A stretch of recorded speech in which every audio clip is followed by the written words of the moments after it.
Hello, welcome to Blessed Man Meditations. My name is Andy. On this channel, I take you through various topics related to biblical worldview.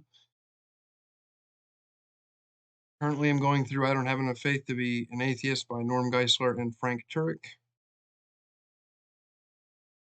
Contents of this book are here.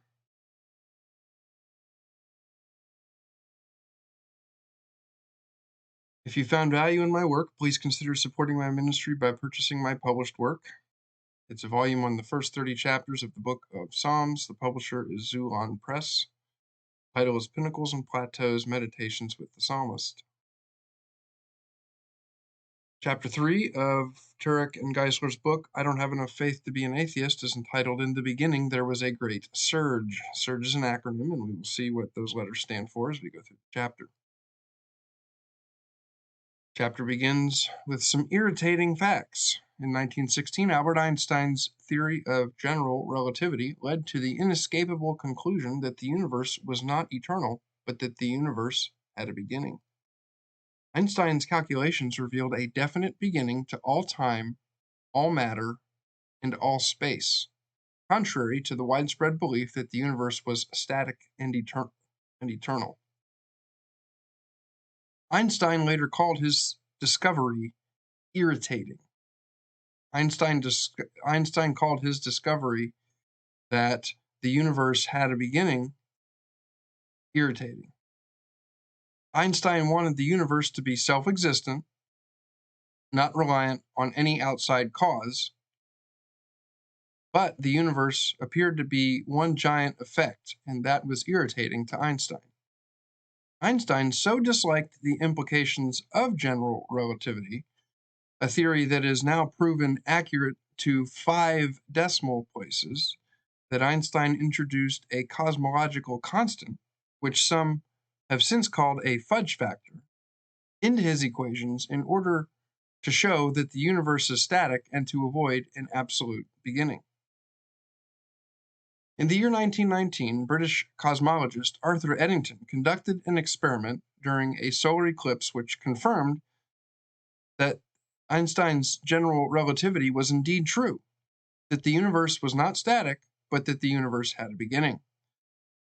Like Einstein, Arthur Eddington was not happy with the implications. By 1922, Russian mathematician Alexander Friedmann had officially exposed Einstein's fudge factor as an algebraic error. Meanwhile, Dutch astronomer Willem de Sitter had found that general relativity required the universe to be expanding. And in 1927, the expanding of the universe was actually observed by astronomer Edwin Hubble, who's got a telescope named after him. Looking through the 100-inch telescope at California's Mount Wilson Observatory, Hubble discovered a red shift in the light from every observable galaxy, which meant that those galaxies were moving away from us. In other words, general relativity again was confirmed. The universe appears to be expanding from a single point in the distant past. In 1929, Einstein made a pilgrimage to Mount Wilson to look through Hubble's telescope for himself. Einstein for himself saw irrefutable observational evidence that the universe was indeed expanding, as general relativity had predicted. With his cosmological constant now completely crushed by the weight of evidence against it, Einstein could no longer support his wish for an eternal universe. He subsequently described the cosmological constant as the greatest blunder of my life. Einstein described the cosmological constant as the greatest blunder of his own life. Einstein then said that he wanted to know how God created the world. He said, I'm not interested in this or that phenomenon in the spectrum of this or that element. I want to know his thought, the rest are details. Einstein wanted to know God's thought, the rest are details. Although Einstein said that he believed in a pantheistic God, which is a God that is the universe, Einstein's comments admitting creation and divine thought better describe a theistic God. And as irritating as it may be, his theory of general relativity stands today as one of the strongest lines of evidence for atheistic God, a theistic God. Indeed, general relativity supports what is one of the oldest formal arguments for the existence of a theistic God, and that argument is the cosmological argument.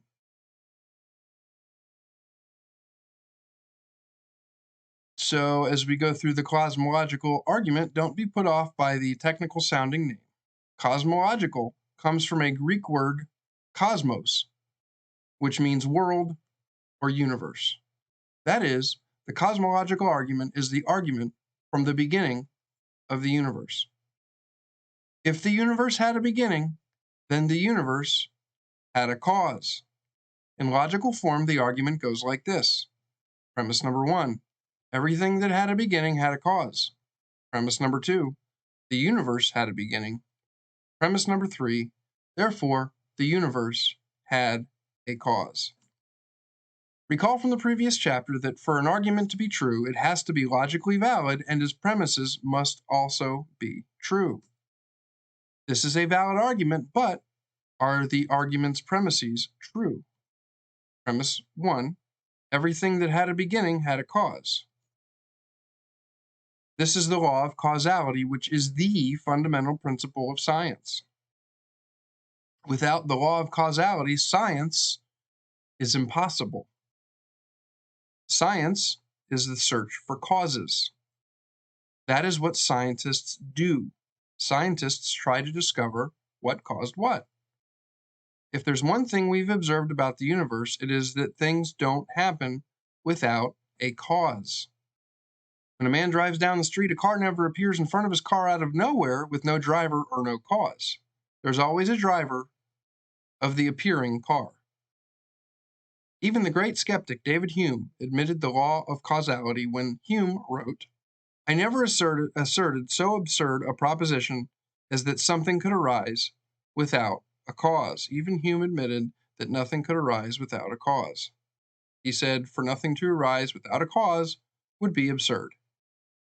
In fact, to deny the law of causality is to deny rationality. The very process of rational thinking requires us to put together thoughts, the causes that result in conclusions, the effects.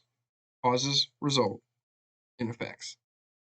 So if anyone ever tells you he doesn't believe in the law of causality, simply ask that person who claims to not believe in the law of causality, what caused you to come to that conclusion? Since the law of causality is well established and undeniable, premise 1, that everything that had a beginning had a cause, is true. But what about premise 2, that the universe had a beginning? Did the universe have a beginning? If not, then no cause was needed. If so, then the universe must have had a cause. Until Einstein's days, atheists could say the universe was eternal and did not need a cause. But since Einstein's days, 5 lines of scientific evidence have been discovered that prove beyond a reasonable doubt that the universe did indeed begin to exist. The universe did indeed have a beginning. Today, scientists call this beginning to the universe the Big Bang. The Big Bang evidence can easily be remembered by the acronym SURGE. Every several years or so, the major news magazines, such as Time, Newsweek, and the like, run a cover story about the universe's origin and its fate. When did the universe begin and when will the universe end are 2 of the questions investigated in such articles. The fact that the universe had a beginning and will ultimately die is not even up for debate in these reports. Why? Why isn't that the universe began and that the universe will ultimately die up for debate? Because modern scientists know that a beginning and an ending are demanded by one of the most validated laws in all of nature, and that is the second law of thermodynamics. The second law of thermodynamics is one of the most validated laws in all of nature. The second law of thermodynamics forms the S in our acronym SURGE. Thermodynamics is the study of matter and energy. And the second law states, among other things, that the universe is running out of usable energy. With each passing moment, the amount of usable energy in the universe grows smaller, leading scientists to the obvious conclusion that one day all the energy will be gone and the universe will die. Like a running car, the universe will ultimately run out of gas. But how does this prove? How does the fact that the universe is running out of gas prove that the universe had a beginning? The first law of thermodynamics states that the total amount of energy in the universe is constant. In other words, it only has a finite amount of energy. Like your car has only a finite amount of gas. If your car has only a finite amount of gas, which is akin to the first law of thermodynamics, whenever your car runs, it continually consumes gas, which is akin to the second law of thermodynamics. Would your car be running right now if you started it an infinitely long time ago? No, of course it wouldn't, because it would run out of gas and it would stop running when it ran out of gas. It'd be out of gas by now. In the same way, the universe would be out of energy by now if it had been running from all eternity. Since the universe has not run out of energy because it continues to exist, it must have had a beginning in the finite past. Think of a flashlight. If you leave the flashlight on overnight, the light is dim in the morning because the batteries have used up most of the energy. The universe is like that dying flashlight in that the universe has only so much energy left to consume. Since the universe is not dead yet, the universe cannot be eternal. The universe must have had a beginning, for if the universe were eternal, the battery would have died by now. The second law of thermodynamics is also known as the law of entropy, which is a fancy way of saying that nature tends to bring things to disorder. Nature tends to bring things to disorder. That is, with time, things naturally fall apart. Your car falls apart, your house falls apart, your body falls apart. But if the universe is becoming less ordered, from where did the original order come? Astronomer Robert Jastrow likens the universe to a wound-up clock. If a wind-up clock is running down, then someone must have wound it up. The aspect of the second law also tells us that the universe had a beginning. This aspect of the second law tells us the universe had a beginning. Since we still have some order left, just like we still have some usable energy left, the universe cannot be eternal, because if it were, we would have reached complete disorder by now, or entropy by now. A number of years ago, a student from a Christian ministry on an Ivy League campus invited Norm Geisler to speak there on a related topic.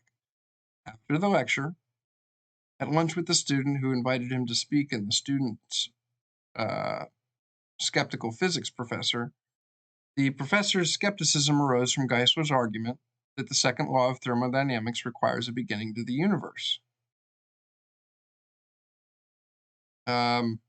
So he's having lunch with the skeptical physics professor after speaking. The skeptical physics professor admitted to Geisler that he believed matter existed from all eternity, and that this was an exception to the second law of thermodynamics, since every law has an exception. Geisler pressed the skeptical physics professor into a corner where the skeptical physics professor had to admit that his explanation for how matter could have existed from all eternity was due to magic. So the best explanation for how matter could have existed from all eternity, according to this skeptical physics professor, is magic. Professor basically admitted to Geisler that he could not explain the evidence in support of the second law of thermodynamics, so he had to adopt a theory without evidence or good reason. Next, we will discuss the U in the Great Surge. The U stands for the fact that the universe is expanding. If I remember correctly, that story that I just recounted about Geisler and that physics professor was abbreviated from the book. I did not include all the details in the book. Please go and get the book. I don't have enough faith to be an atheist. And you can look at the details of that discourse with Geisler and the atheistic physics professor. So the universe is expanding. Good scientific theories can predict phenomena that have not yet been observed. General Relativity predicted an expanding universe. Legendary astronomer Edmund Hubble later confirmed Einstein's theory of general relativity that the universe is expanding from a single point. Hubble confirmed that the universe is expanding from a single point. The expanding universe is the second line of scientific evidence that the universe had a beginning. So we're giving scientific evidence for the beginning of the universe. One is that we have the second law of thermodynamics, and then we have the expanding universe. If we could watch a video recording the history of the universe in reverse, we would see all matter in the universe collapse back to a point that mathematically calculates to nothing and logically is nothing. This means that prior to this, there was no space, time, or matter. In other words, once there was nothing, and then bang, there was something. The entire universe exploded into being. This, of course, is commonly referred to as the Big Bang. It's important to understand that the universe is not expanding into empty space, but space itself is expanding. There was no space before the Big Bang. It's likewise important to understand that the universe did not emerge from existing material, but from nothing. There was no matter before the Big Bang. Chronologically, there was no before the Big Bang because there are no befores without time, and there was no time without the Big Bang. Time, space, and matter came into existence at the Big Bang.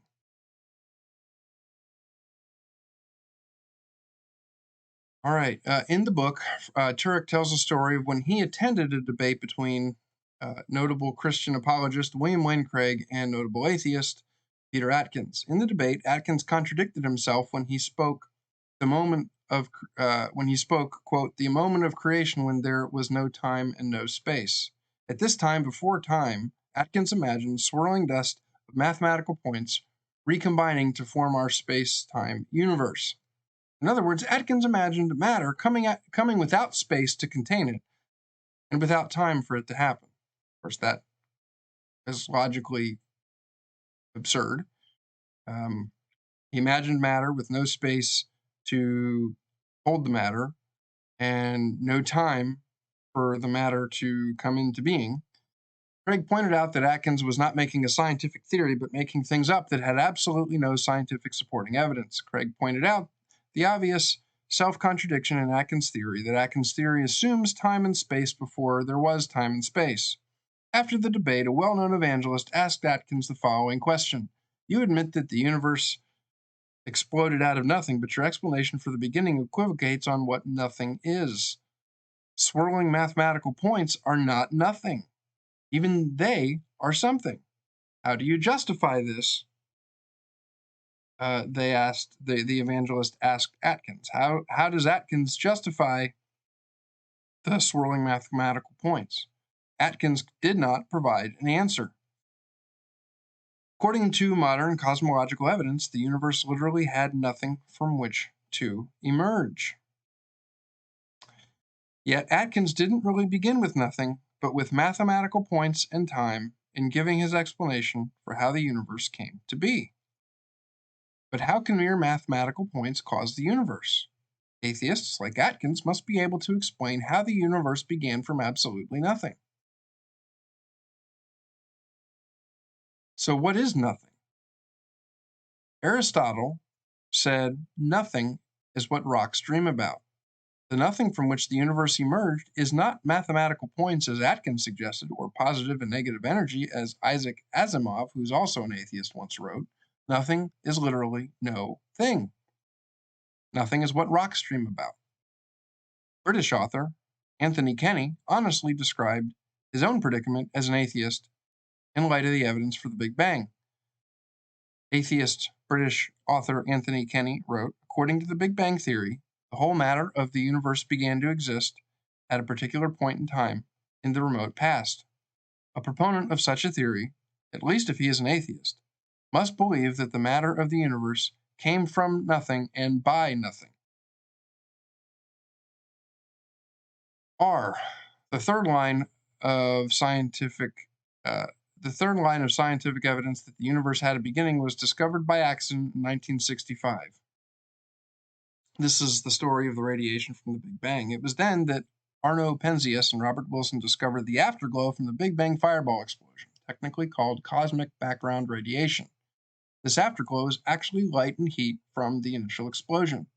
This light is no longer visible because its wavelength has been stretched by the expanding universe to wavelengths slightly shorter than those produced by a microwave oven, but the heat can be detected. As early as 1948, 3 scientists predicted that this radiation would be out there if the Big Bang really did occur. But for some reason, no one attempted to detect it before Penzias and Wilson stumbled upon it by accident nearly 20 years later. When the discovery was confirmed, it laid to rest any lingering suggestion that the universe is in an eternal, steady state. Agnostic astronomer Robert Jastrow put it this way: no other explanation other than the Big Bang has been found for the fireball radiation. The clincher, which has convinced almost the doubting Thomas, is that the radiation discovered by Penzias and Wilson has exactly the pattern of wavelengths expected for the light and heat produced in a great explosion. Supporters of the steady-state theory have tried desperately to find an alternative explanation, but they have failed. At the present time, the Big Bang theory has no competitors. In effect, the discovery of the fireball radiation burned up any hope in the steady state. But that wasn't the end of the discoveries. More Big Bang evidence would follow. In fact, if cosmology were a football game, believers in the Big Bang would be called for piling on with the discovery of the great galaxy seeds. After finding the predicted expanding universe and radiation afterglow, scientists turned their attention to another prediction that would confirm the Big Bang. If the Big Bang actually occurred, scientists believe that we should see slight variations or ripples in the temperature of the cosmic background radiation that Penzias and Wilson had discovered. These temperature ripples enabled matter to congregate by gravitational attraction into galaxies. If found, they would comprise the fourth line of scientific evidence that the universe had a beginning. In 1989, the search for these ripples was intensified when NASA launched the $200 million satellite aptly called COBE, or Cosmic Background Explorer. Carrying extremely sensitive instruments, COBE was able to see whether or not these ripples actually existed in the background radiation and how precise they were. When the project leader, astronomer George Smoot, announced COBE's findings in 1992, his shocking characterization was quoted in newspapers all over the world. He said, "If you're religious, it's like looking at God." University of Chicago astrophysicist Michael Turner was no less enthusiastic, claiming the significance of this discovery cannot be overstated. They have found the holy grail of cosmology. Cambridge astronomer Stephen Hawking also agreed, calling the findings the most important discovery of the century, if not of all time. What did COBE find to merit such momentous descriptions?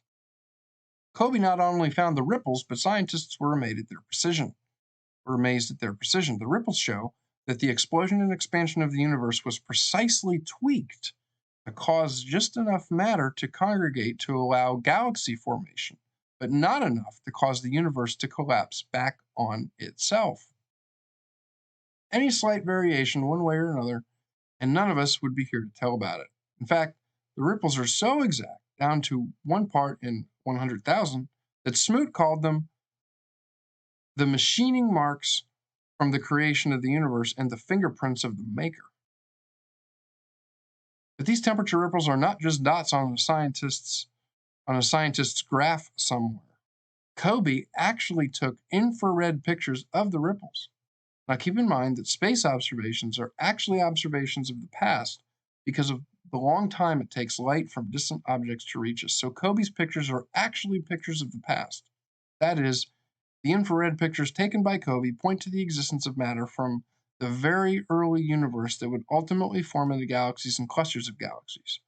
Smoot called this matter seeds of the galaxies as they exist today, the great galaxy seeds.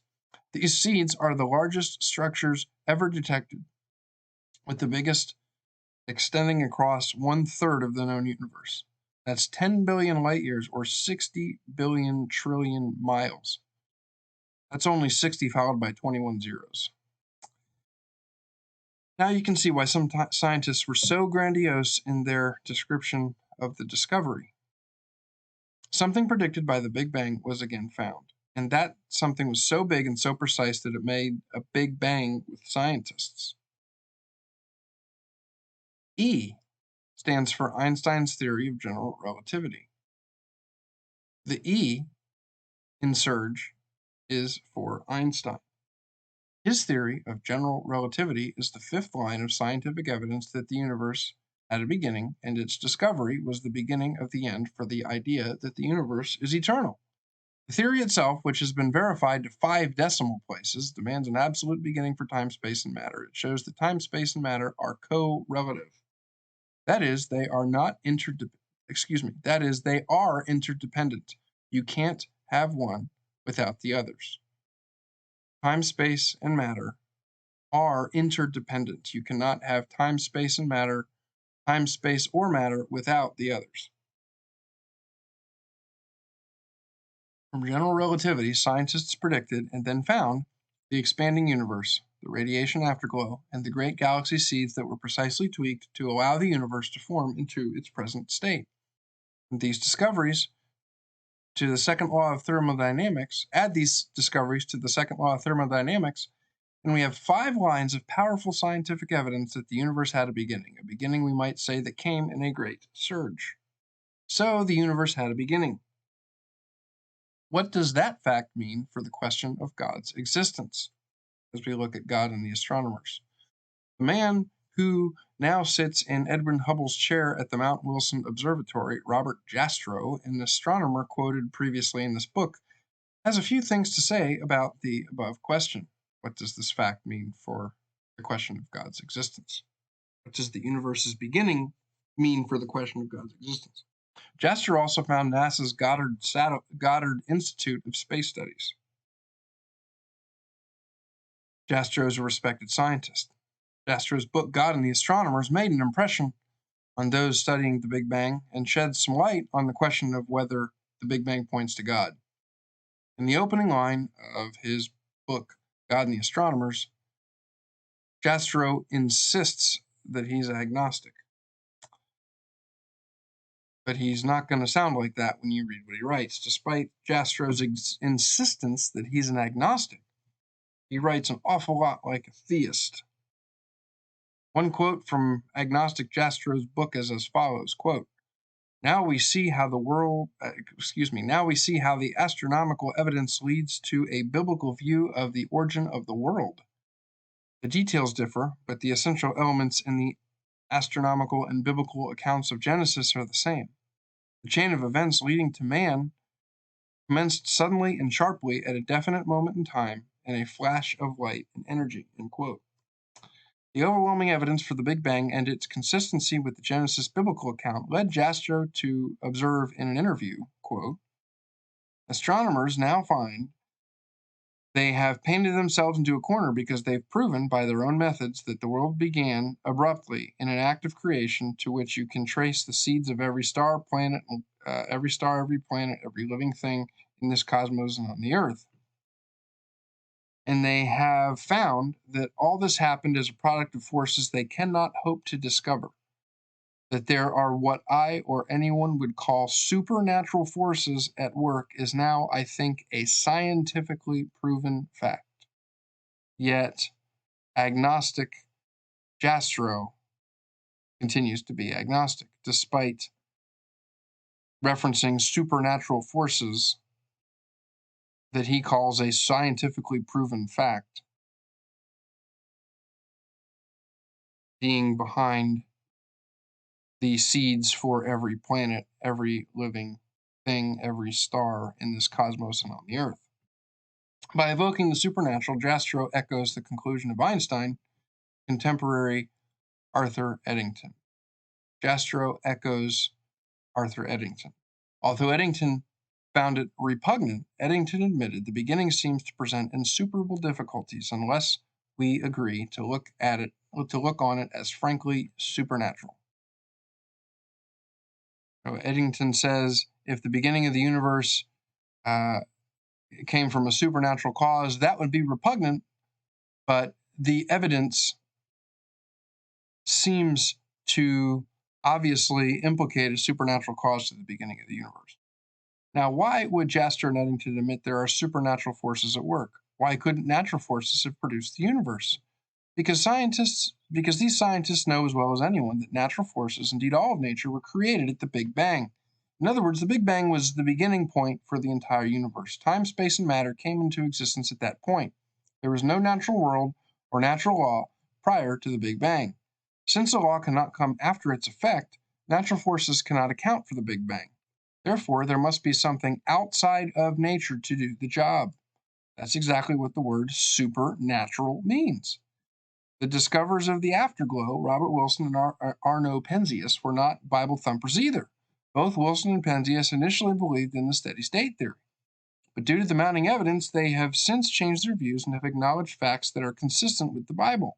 Penzias admits the steady state theory turned out to be so ugly that people dismissed it.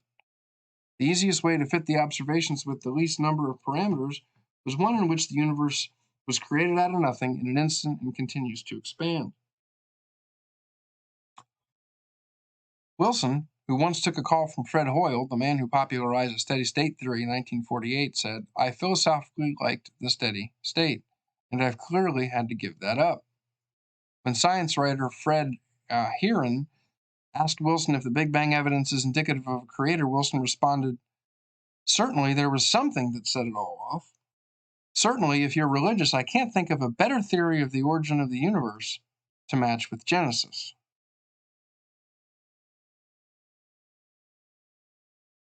George Smoot echoed Wilson's assessment. Smoot said, "There is no doubt that a parallel exists between the Big Bang as an event and the Christian notion of creation from nothing." So, the Empire strikes back. Star Wars reference there, but fizzles out. So he's talking about the atheistic response to this evidence. What do atheists have to say about these 5 points? We've already seen the shortcomings in the explanations of Atkins and Isaac Asimov. They start with something rather than literally nothing. And to try to answer the beginning of the universe, they don't start with literally nothing, like you start with if you are a believer in the Genesis account. Atkins and Asimov start with something rather than literally nothing. Are there any other atheistic explanations out there that may be plausible? Let's take a look at a few. Atheistic explanation number 1, the Cosmic Rebound Theory. Number 2 is imaginary time. Number 3 is uncertainty. First, we'll look at the Cosmic Rebound Theory. This is the theory that suggests the universe has been expanding and contracting forever. This helps its proponents avoid a definite beginning. But this theory has multiple problems. First, and most obviously, there is no evidence for an infinite number of bangs. After all, it's not the Big Bang, bang, bang, bang, bang theory. The universe appears to have exploded once from nothing, not repeatedly from existing material. Second, there's not enough matter in the universe to pull everything back together. The universe seems poised to continue expanding indefinitely. This was confirmed in 2003 by Charles Bennett of NASA's Goddard Space Flight Center. After looking at readings from NASA's latest space probe, Bennett said the universe will expand forever. It will not turn back on itself and collapse in a great crunch. In fact, astronomers are now finding that the universe's expansion speed is actually accelerating, making a collapse even more improbable. Third, even if there were enough matter to cause the universe to contract and bang again, the cosmic rebound theory contradicts the second law of thermodynamics because the theory falsely assumes that no energy would be lost in each contraction and explosion. The universe banging repeatedly would eventually fizzle out, just as a dropped ball eventually fizzles out. Eventually it stops bouncing. So if the universe had been expanding and contracting forever, it would have fizzled out already. Finally, there's no way that today would have gotten here if the universe had been expanding and contracting forever. An infinite number of bangs is actually an impossibility. That'll be further developed later. And even if there were a finite number of bangs, this theory cannot explain what caused the first one. There was nothing to bang before the first bang. The next response is imaginary time. Other atheistic attempts at explaining how the universe exploded into being out of nothing are just as flawed. For example, in an effort to avoid an absolute beginning of the universe, Stephen Hawking made up a theory that utilizes, quote-unquote, imaginary time. We could just as well call it an imaginary theory because Hawking himself admits that his theory is just a metaphysical proposal that can't explain what happened in real time. In real time, Hawking concedes, the universe has a beginning. In fact, according to Hawking, almost everyone believes that the universe and time itself had a beginning at the Big Bang. So by Hawking's own admission, Hawking's imaginary theory fizzles when applied to the real world. Imaginary time is just that, purely imaginary. The next skeptical response is uncertainty. With the evidence for the beginning of the universe so strong, some atheists question the first premise of the cosmological argument, which is the law of causality. This is dangerous ground for atheists who typically pride themselves on being champions of reason and science. As we've pointed out before, the law of causality is the foundation of all science. Science is a search for causes. If you destroy the law of causality, then you destroy science itself. Atheists attempt to cast doubt on the law of causality by citing quantum physics, specifically Heisenberg's uncertainty principle. This principle describes our inability to simultaneously predict the location and speed of subatomic particles, electrons. The atheist's contention here is this: if causality at the subatomic realm isn't necessary, then maybe causality of the entire universe isn't necessary either. Fortunately for science, this atheistic attempt to cast doubt on the law of causality fails. Why? Because it confuses causality and predictability. The Heisenberg uncertainty principle does not prove that the movement of electrons is uncaused. It only describes our inability to predict their location and speed at any given time. The mere fact that we can't predict something doesn't mean that something has no cause. In fact, quantum theorists acknowledge that we might not be able to predict the simultaneous speed and location of electrons because our very attempts at observing them are the cause of their unpredictable movements. Like a beekeeper putting his head in a beehive, we must stir them up in order to observe them. Hence, the disturbance may be a case of the scientist looking at his own eyelashes in the microscope. In the end, no atheistic theory adequately refutes either premise of the cosmological argument. The universe had a beginning, and therefore it needs a cause.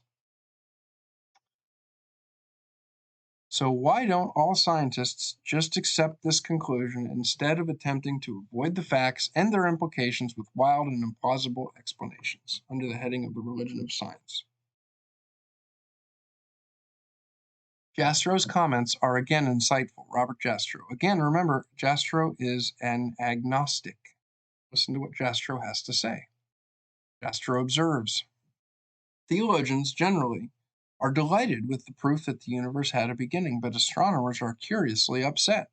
Their reactions provide an interesting demonstration of the response of the scientific mind, supposedly a very objective mind, when evidence uncovered by science itself leads to a conflict with the articles of faith in our profession.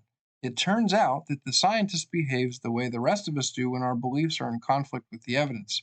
We become irritated, we pretend the conflict does not exist, or we paper it over with meaningless phrases. The phrases we've seen used by Atkins and Asimov to explain the beginning of the universe, mathematical points and positive and negative energy respectively, certainly seem meaningless to us. Indeed, they explain nothing. Regarding Einstein's irritating feelings about general relativity and the expanding universe, Jastrow writes, this is curiously emotional language for a discussion of some mathematical formulas. I suppose that the idea of a beginning in time annoyed Einstein because of its theological implications. Everyone knows that theists have theological beliefs. But what's often overlooked is that atheistic and pantheistic science also have theological. As noted above, Jastrow calls some of these beliefs the articles of faith in our profession, and he asserts that some of these beliefs comprise the religion of science. Jastrow writes, "There is a kind of religion in science. Every effect must have its cause. There is no first cause." There is no first cause, okay? The religious faith of a scientist is violated by the discovery that the world had a beginning under conditions in which the known laws of physics are not valid and is a product of forces or circumstances we cannot discover. When that happens, the scientist has lost control. If he really examined the implications, he would be traumatized. As usual, when faced with trauma, the mind reacts by ignoring the implications. In science, this is known as refusing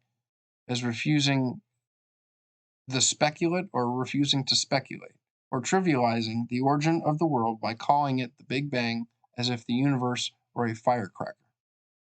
End quote. Traumatized or not, scientists must come to grips with the implications of the Big Bang evidence. So it sounds to me like what they're saying is that the evidence appears to obviously implicate a creator or something to begin to exist, but we don't want to accept that, say the scientists, because then we would be accountable to that creator, and we don't want that. Scientists must come to grips with the implications of the Big Bang evidence. They may not like the evidence or its implications, but that won't change the facts. Since the evidence shows that time, space, and matter were created at the Big Bang, the most probable scientific conclusion is that the universe was caused by something outside of time, space, and matter, i.e., an eternal cause. When scientists stop short of that conclusion by papering it over with meaningless phrases or by refusing to speculate, it seems that they simply are refusing to accept the facts and the most reasonable conclusions that come from those facts. This is a matter of the will and not the mind. Oh my, that is such a good observation. That when our system crumbles under the objective facts, like those being introduced in this chapter, reiterated in this chapter, when the system crumbles under those objective facts, like that atheistic evolutionistic system does here, in order to save face,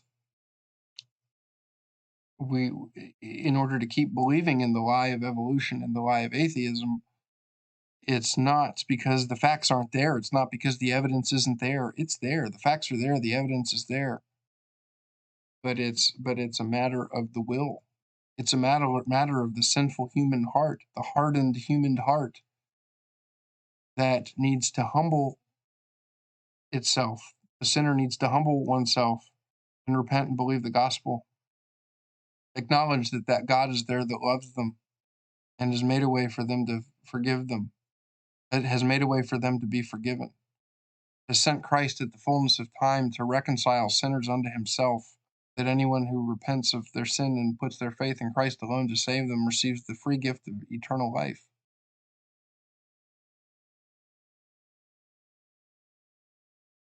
The evidence is objective. It's the disbelieving scientists who are not objective. What if the Big Bang Theory is wrong? So far, we've given solid scientific evidence, the SURGE acronym, for the fact that the universe had a beginning. But suppose scientists find out that their calculations have been wrong and that there was no Big Bang.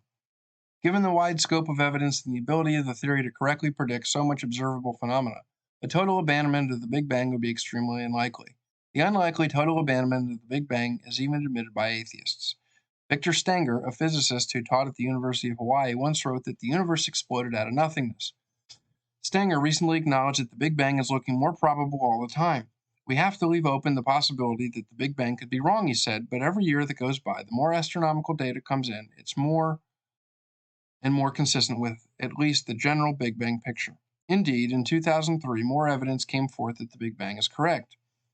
NASA's Wilkinson Microwave Anisotropy probe confirmed the findings of its predecessor, COBE, and returned pictures 35 times sharper than COBE's of the background radiation ripples. In fact, space observations are becoming so supportive of the theistic worldview that George Will muses soon the American Civil Liberties Union or the People for the American Way or some similar faction of litigious secularism will file suit against NASA, charging that the Hubble Space Telescope unconstitutionally gives comfort to the religiously inclined. Yeah, there's going to be a lawsuit because if we just share the evidence for what it says, there's going to be an obvious implication that there's a creator, and this is going to make the religious people that we want to snuff out so happy they're not going to be able to contain themselves, so we don't want that happening. Nevertheless, let's play skeptic's advocate for a second. Let's suppose that at some point in the future, the Big Bang Theory is deemed wrong. Would that mean that the universe is eternal? No, for a number of reasons.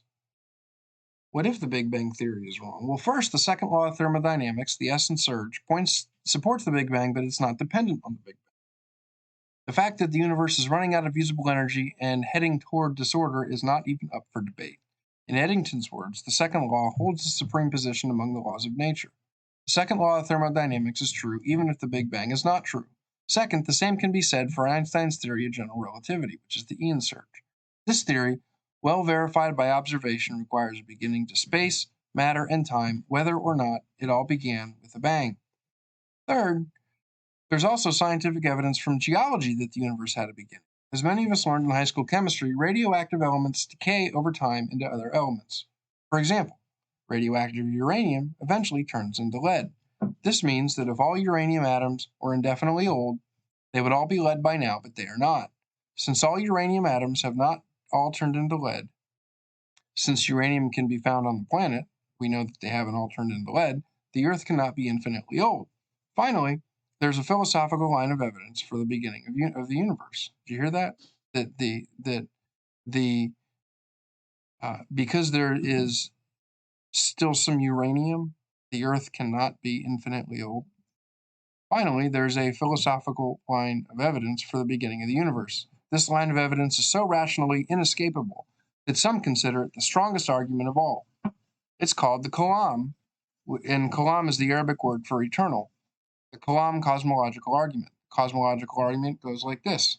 Premise number 1, an infinite number of days has no end. Premise number 2, but today is the end day of history. History being a collective of all days. Premise number 3, therefore, if there were not an infinite number of days before today, therefore time had a beginning. To grasp this argument, see the timeline below. Here's the timeline. The further left you go, the further towards distant history, the further back in history you go. Now assume for a moment that this line extends to the left indefinitely, so that you can't see where or if the line begins. But as you look to the right, you can see the end of the line because the last segment of the line represents today. Tomorrow isn't here yet, but when it gets here, we'll add one more segment. One segment equals 1 day to the right end of the line. Now here's how this proves that time had a beginning.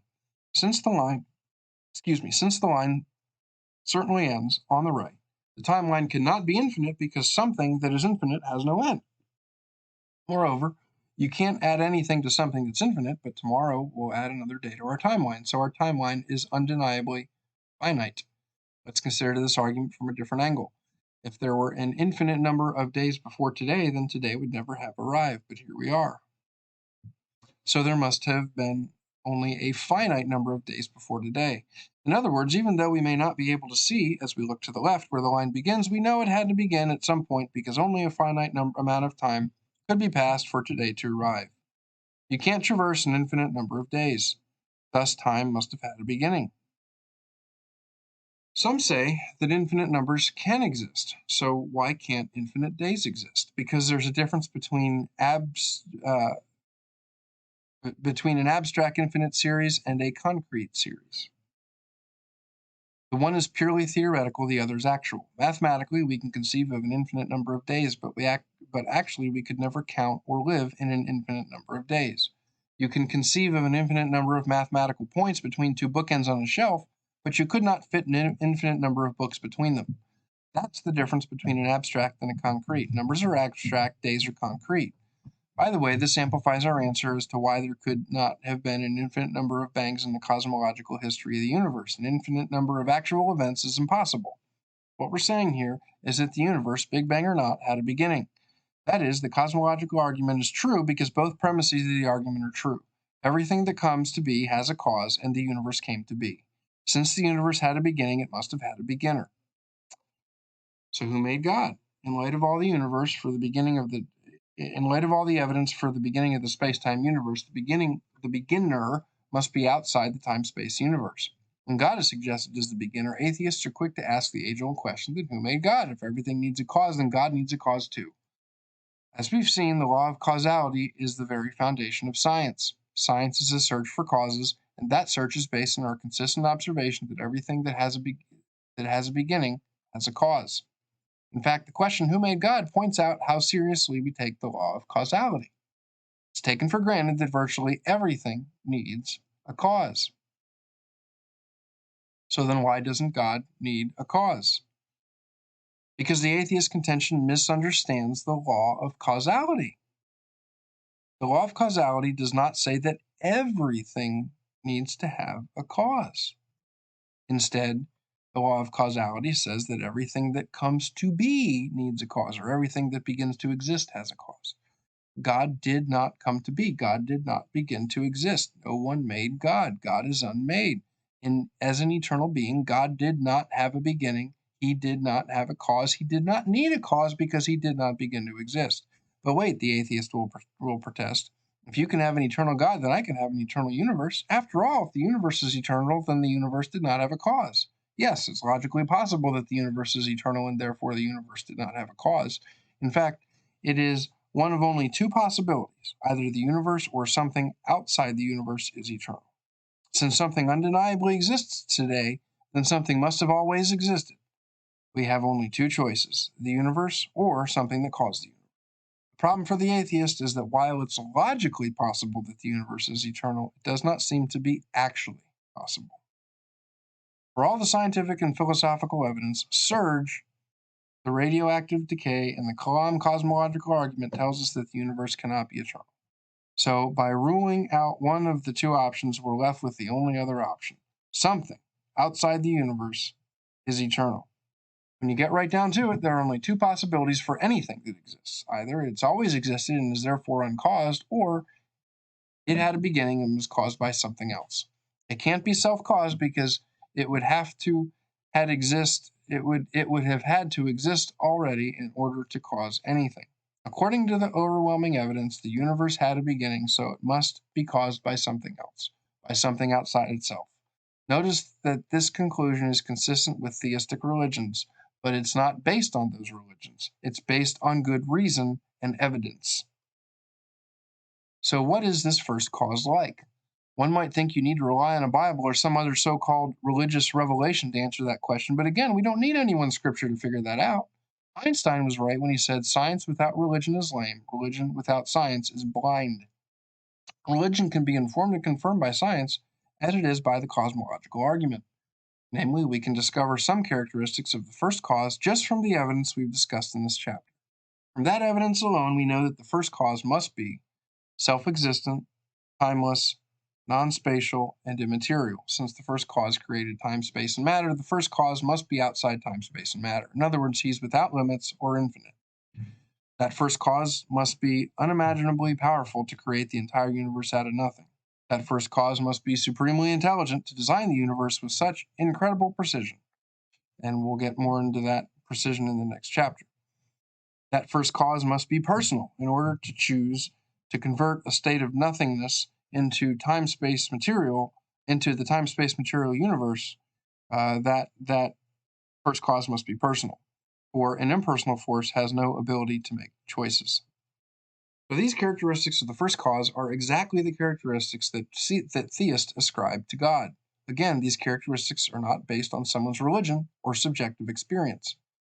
These characteristics are drawn from the scientific evidence we've just reviewed, and they help us see a critically important section of the box top to this puzzle we call life. Conclusion. If there is no God, why is there something rather than nothing? So, years ago, Geisler debated at the University of Miami on the question, does God exist? After Norm Geisler presented much of the evidence that has recently been presented in presentations in this series, Geisler had the opportunity to ask his opponent some questions. Geisler asked his debate opponent why there was something rather than nothing.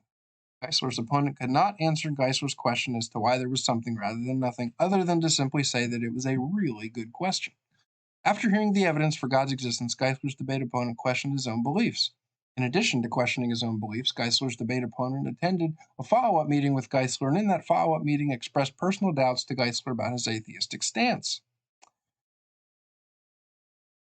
If there is no God, why is there something rather than nothing?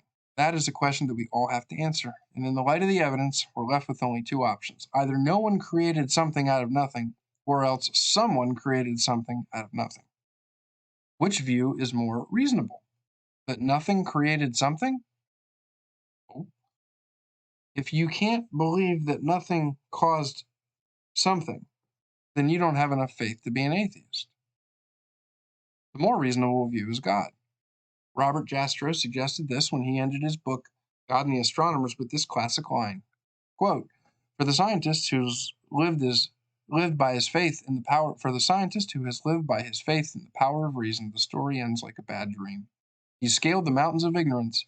He's about to conquer the highest peak, and as he pulls himself over the final rock, he's greeted by a band of theologians who've been sitting there for centuries. Thank you for tuning in to this installment of I Don't Have Enough Faith to Be an Atheist by Norm Geisler and Frank Turek. Please consider supporting my ministry by purchasing my published work, the volume on the 30 chapters of the Book of Psalms, Pinnacles and Plateaus, Meditations with the Psalmist. Please pray for this ministry, that Christians would be encouraged, that skeptics would find it and consider their stances. Thank you for watching. Please like, comment, and subscribe. And I hope you have a blessed rest of your day.